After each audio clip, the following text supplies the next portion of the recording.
Hey, good morning, guys. Hey, I wanted to do a quick video because I'm actually working on a project on my truck here. And I was taking these taillights off. And of course, I started out with a little ratchet on there, and then I put my thumb drive on there. And man, I was thinking how wonderful it is to have a thumb drive. So I thought what I'd do is do a quick video on this kind of cool stuff that I just think is important for us. If you're doing work on your car and stuff, this is where Harbor Freight, cheap tools come in real handy. Although these aren't all Harbor Freight. Let's see, this is Great Neck. Man, that comes in so handy. I think that's Snap-on and Snap-on and Snap-on and Stanley and who knows, some Chinese stuff. Same with this. Oh no, that's USA. Don't know who made it. Had it forever. And then you got the old time speed wrench and the breaker bar with a pipe on the end. And then you got the thumb drives. My goodness, how many times have these thumb drives came in so handy? Some of them you just snap on the back of your ratchet, and then you can use them in adjacent to your ratchet.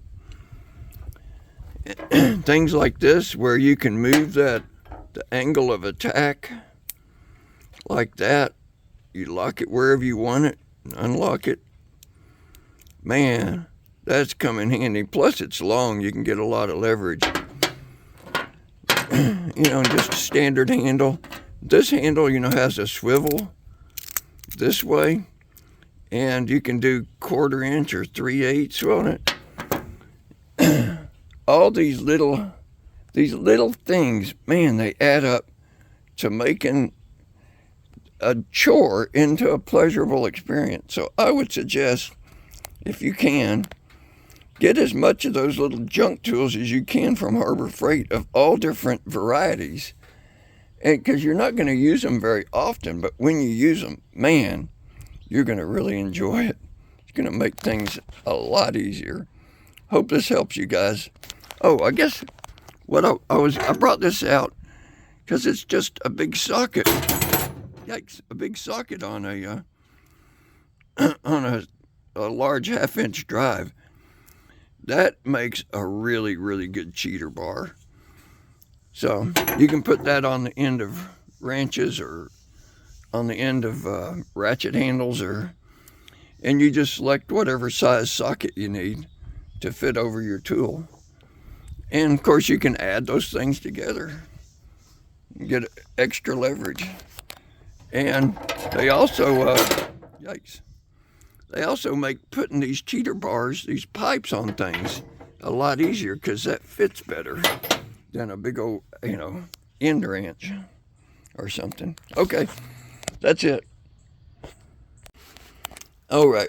So I thought of something else. I had to come in my shop, and you can't forget about these end wrenches with the ratcheting end on them.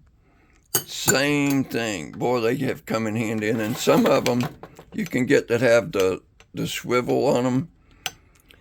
All that stuff, man, it all adds up to making, like I said, your life so much easier. Here's a bunch of little stubby ones with the swivel. All those, man, you get into a situation that you're not sure how in the world you're going to get to a bolt or something. If you got options, you just experiment around, and before long you're going to find what works.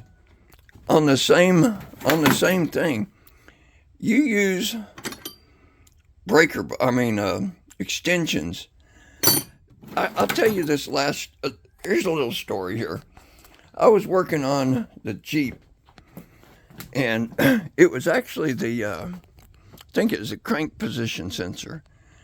And it was way down in the firewall, and it's got a skid plate under it, and man, difficult. I could see it, but I couldn't really get on it very good. But I started looking around. I got behind the Jeep and just in front of the back tire, and I looked under the skid plate all the way forward. I could see it. It was there. So I put me about 4 foot of extensions together, slid them over that skid plate and onto the nut. And you know what? That made my life easy. That thing was a perfect solve. Anyway, more to think about.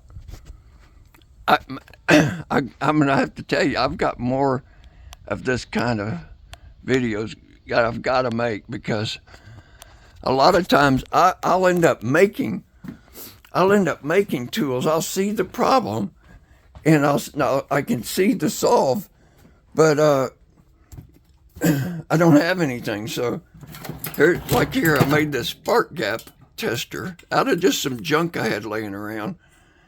And no, it's not precise and everything, but it can be. You can make it work. I mean, you can measure the gaps with a dial gauge.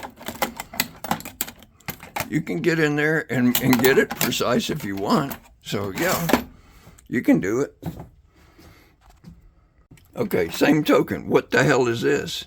Okay, I welded a socket on there to make me a kind of a crow's foot situation. I needed it. I built it. What is this? It's a 10 millimeter end wrench I cut off and put a cord on, because that's the only thing I could reach it with.